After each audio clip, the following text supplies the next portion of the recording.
Urdu word starting से कैसे सीखें। उर्दू वर्ड स्टार्टिंग से सीखने के लिए हमारे इसी चैनल पर कुछ वीडियोस हैं जिनमें हमने उर्दू की वर्णमाला सिखाई है, अक्षर ज्ञान से शुरू किया है और मात्राएं और शब्द वाक्य सब कुछ आपको यहीं सीखने को मिल जाएगा।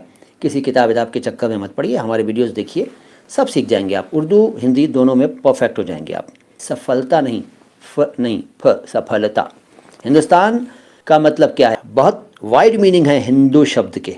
हिंदू शब्द जो है हमारे देश के सभी निवासियों को कहा गया, ठीक है। फारस के लोगों ने हमारे देश के सभी निवासियों को हिंदू कहा, अपनी ज़बान में वो हिंदू कहा करते थे हमें, और उनकी परिभाषा के अनुसार यहाँ का हर निवासी हिंदू हुआ।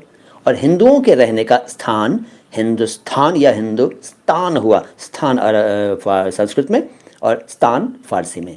तो ये इसकी शाब्दिक व्याख्या है। बाकी हम सबका हिंदुस्तान है। अब मज़हब अलग अलग हो सकते हैं हम सबके। वर्तमान को उर्दू में क्या कहते हैं? वर्तमान को हाल कहते हैं, हाल। अतीत को या भूतकाल को माजी बोलते हैं, माजी, माजी नहीं, माजी।